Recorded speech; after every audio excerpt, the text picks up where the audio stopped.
Gente, olha só, a ex-primeira-dama Michele Bolsonaro apareceu ontem de surpresa no jantar do PL em apoio ao senador eleito Rogério Marinho. O ex-presidente acabou participando através de uma mensagem desse encontro, o ex-presidente Jair Bolsonaro. Ele mandou um recado no Viva Voz do celular da ex-primeira-dama. Ele disse aos aliados que o projeto dele é imorrível. Essa apuração é exclusiva do nosso Bruno Pinheiro, que vai contar todos os detalhes pra gente. O que é uma pessoa bonito, imorrível? O Bruno, por favor, me explica. Bom dia. Olha, Paulo, depende do ponto de vista, né? Na verdade, aí não dá para ter uma dimensão do que é imorrível. Você até falou que é imbrochável diversas vezes aqui no evento, agora aderiu o imorrível nessa fala ontem nesse jantar, que foi na espécie, viu, de uma aula inaugural, na verdade. A ex-primeira-dama chegou justamente às 8h40 nesse jantar, foi muito bem recebida, aplaudida naquele momento, representando ali, Felipe, a figura do ex-presidente Jair Bolsonaro. E logo na sequência ela conversou com vários nomes que foram eleitos, ex-ministros, alguns ex-ministros que não conseguiram se reeleger, mas são nomes importantes nesta campanha, estiveram ali e começou a fala de Valdemar Costa Neto, reafirmando que está muito feliz, que nunca imaginou conseguir eleger esse número de representantes no Congresso Nacional, e Valdemar está de fato muito feliz mesmo com essa representatividade. E aí, entre uma conversa e outra, o celular da ex-primeira-dama acabou chamando, e era uma chamada de vídeo de Jair Bolsonaro. Ele disse que queria cumprimentar o nome mais importante da noite, que era Michele Bolsonaro. Houve uma declaração de amor ali logo no início e na sequência ele reafirmou o compromisso com a candidatura de Rogério ao Senado Federal. Jair Bolsonaro, em uma conversa que durou aproximadamente cerca de 4 a 5 minutos, um pouco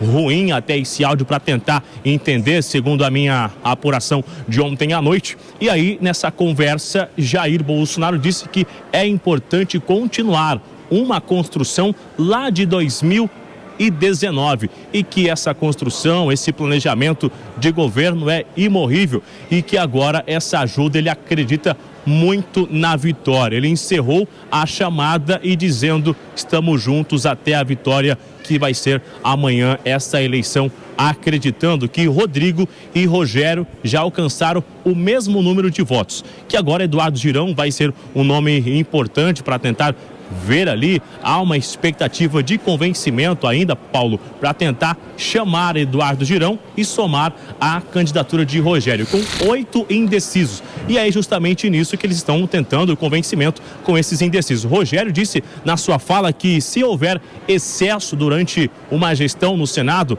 é importante ser reavaliado e corrigido, e que a democracia e a sua essência, ela só vive com o diálogo. Rogério Marinho, que andou viajando vários estados, não tinha tanta confiança, mas nessa reta final acabou subindo aí e chegando uma disputa acirradíssima. A eleição é amanhã, então, da mesa diretora do Senado Federal. Se falam em alguns indecisos, o convencimento é muito importante neste momento. Mas o governo aqui também, Lula, está à disposição de ajudar Rodrigo nessa disputa eleitoral. Se for necessário, até chamar esses indecisos numa reunião aqui no Palácio do Planalto e oferecer algumas secretarias com status de ministério. É o que diz a minha apuração na manhã desta terça-feira, viu, Paulo? Muito bem, Brunão. Obrigado pelas suas informações. O Bruno Pinheiro sempre com informações exclusivas aqui. O jornalismo da Jovem Pan lá de Brasília trabalhando firme e forte para que você fique sempre bem atualizado. Se tem uma coisa que é imorrível, é o topete do Bruno Pinheiro. O topete nunca morre do Isso Bruno. Aí, meu, tá firme e forte. Um abração para você, Brunão. Obrigado pela sua participação. Meu querido mano, o projeto do Bolsonaro é imorrível? Como é que você vê essa afirmação? Olha, parece que imorrível é o velho vício brasileiro do familismo, né? Parece que a Michele Bolsonaro vem se colocando como mais uma integrante da família Bolsonaro a futuramente entrar na política pelas movimentações que estamos vendo. O Bolsonaro colocou praticamente todos os filhos na política, todos os filhos com idade já estão na política, o que é um velho vício brasileiro do que tem de pior na nossa política, que é a perpetuação no poder de famílias, independentemente até da contribuição social da família, do mérito individual. A gente, quando fala de mérito, o mérito é justamente quando o indivíduo se sobrepõe ao sobrenome, se sobrepõe à origem familiar, e infelizmente a gente vê na política brasileira esse costume de fazer com que as famílias virem quase famílias reais, né? Uma coisa meio herança do tempo da monarquia, que é uma coisa que faz muito mal à cultura política brasileira, que faz com que as ligações pessoais do homem cordial importem mais do que os projetos de país, do que os valores concretos, do que as ideias políticas, do que os projetos de política pública concreto. Então, isso parece horrível no Brasil. Posso só fazer um complemento, Fê? Mas o Bolsonaro politicamente morreu ou não? Você não me respondeu. Olha, não acho que morreu. É difícil dizer que alguém que recebeu quase metade dos votos na eleição presidencial está morto. Agora, com a apuração dos crimes cometidos ao longo do governo, eu acho que a presença dele na política se tornará cada vez mais tóxica. Então, e para o Brasil é melhor que o projeto dele morra? Com certeza.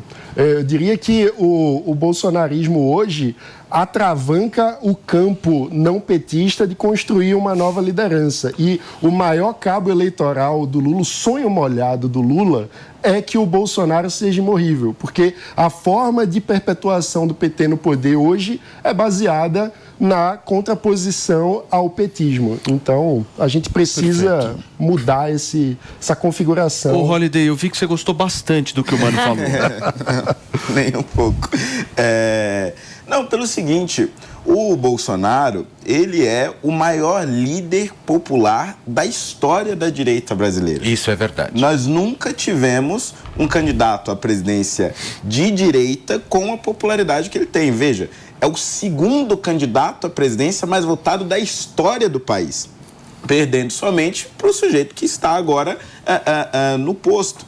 Então, o Bolsonaro é o único hoje com um potencial suficiente de liderar uma oposição forte e uma oposição decente ao governo Lula. Tanto é verdade que agora, no Senado, nós temos ali 3 candidaturas à presidência do Senado e a candidatura com o potencial de derrotar o Pacheco e portanto, de assumir e de retirar esse favoritismo que ele tinha na presidência do Senado é justamente a candidatura apoiada por Bolsonaro. Logo, ele tem uma popularidade nas ruas, que é absolutamente inédita, mas ele também tem um poder político que é absolutamente inédito. Ele tem um poder muito forte, uma influência muito forte na maior parte dos senadores que foram eleitos nessa última eleição e também uma influência muito forte na Câmara dos Deputados, que agora vai ser majoritariamente conservadora. Inclusive, ontem nós estávamos discutindo aqui se Bolsonaro lideraria,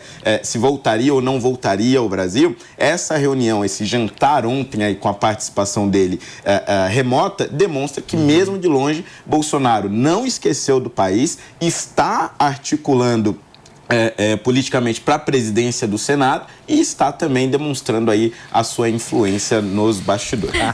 Falando sobre o que interessa, com certeza eu estou muito mais com o Holliday nessa do que com o Mano, e eu acho que é importante a gente ressaltar uma coisa aqui, que alguns grupos liberais, alguns grupos que se diziam de centro-direita, que também eram contra o PT, né? Lembrando que a maior parte da população brasileira foi contra o PT nas ruas lá em 2016, pedindo impeachment, enfim, pedindo que o Lula fosse preso e tudo mais. Hoje, esses mesmos grupos, eles, de uma maneira ali meio maquiada, eles apoiam esse atual governo, apesar de ser totalmente contra o que o liberalismo econômico prega, né? E quando a gente coloca toda a culpa no ex-presidente Bolsonaro sobre os atos do 8 de janeiro, a gente também está sendo tanto quanto irresponsável e também injusto.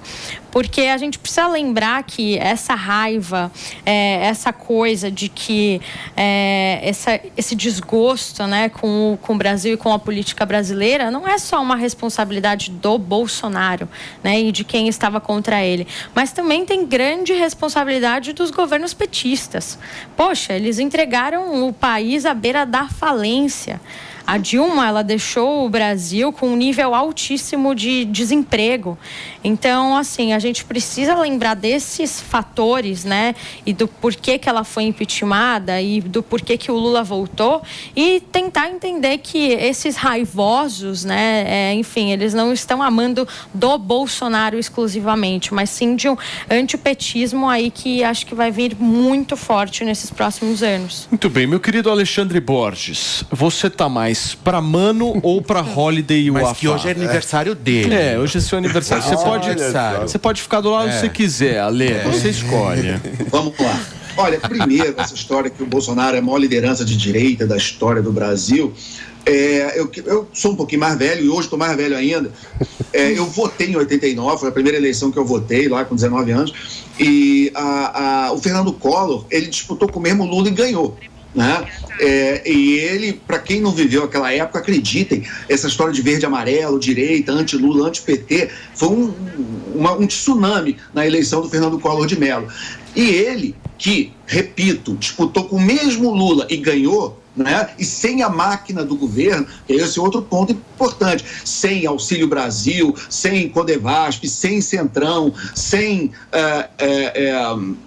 orçamento secreto, quer dizer, sem todo esse contingente que pode, nessa conta de 58 milhões, ser uma parte, não tem dúvida. Se são 10, se são 15, são 20 milhões, não sei. Mas uma parte enorme desses 58, uma parte considerável do uso da máquina do governo federal na campanha, na primeira e única campanha de reeleição mal sucedida do país. Então, assim, o Collor, que teve essa força toda, ele, ano passado, tentou ser governador de Alagoas e ficou em terceiro lugar. Ele não foi nem para o segundo turno. A Dilma, que foi empichada, ela tentou ser senadora em 2018, foi em quarto lugar. Então, assim, às vezes, quando a coisa está muito quente, muito próxima, o governo dele acabou tem um mês, fica parecendo que daqui a 4 anos ele vai estar com a mesma força que ele está hoje, ou que estava um mês atrás. Eu acho cedo para fazer esse tipo de previsão. Pode estar? Claro que pode. Pode acontecer qualquer negócio. Mas é cedo para imaginar que alguém que saiu do poder agora, que está viajando, que está fora do país, que ele ainda não tomou as rédeas de uma liderança da oposição. Posso falar também de outro que perdeu igual a ele, o Aécio Neves, em 2014, foi muito bem votado e hoje, no máximo, ele consegue um cargo de deputado federal. Então, assim, essas coisas, a gente, quando projeta para frente, tem que imaginar que a gente vive num mundo onde é difícil saber o que vai acontecer daqui a 4 dias, imagina daqui a 4 anos. Então, a gente tem que ter muito cuidado nessa hora. Eu vi também vocês comentando Michelle Bolsonaro, eu me lembrei da xará dela, a Michelle Obama, que também, quando terminou o governo do Obama, a imprensa americana só falava, vem aí a Michelle Obama, vem aí. Ela não foi sequer candidata, né? E é uma personalidade até no lado da esquerda americana, no lado do democrata, muito bem respeitada. E mesmo assim, ela sequer tentou um cargo. Então, pode acontecer alguma coisa? Pode. Ano que vem, final do ano que vem, tem eleição para prefeito. O Flávio Bolsonaro pode tentar ser prefeito do Rio? Pode. Pode ganhar? Pode. Se ele ganhar a prefeitura do Rio, ele abre caminho de novo para o pai dele? Pode ser, entendeu? Mas ainda é cedo para ter esse tipo de conclusão. Ô, Manu, por que você ficou nervoso enquanto o Holiday e o Afá falavam, hein? Eu acho importante contextualizar o seguinte: a incompetência do PT, da Dilma, a crise econômica maior do século, gerou o ambiente, assim como a Lava Jato, toda a roubalheira, tudo que aconteceu, gerou um ambiente propício para a eleição do Bolsonaro. Ponto. Compreendo. Toda a incompetência profunda do governo Bolsonaro, que não conseguiu avançar com reformas sólidas, que não conseguiu implantar uma agenda sequer na economia digna do nome liberal.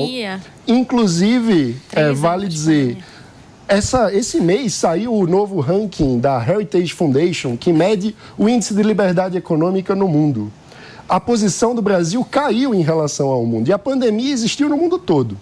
Então, mesmo do ponto de vista da liberdade econômica... Mas a gente está falando de Brasil, né? Não estamos falando de Europa, Estados Unidos. O desempenho do Brasil, em comparação com o mundo, do ponto de vista da liberdade econômica, piorou.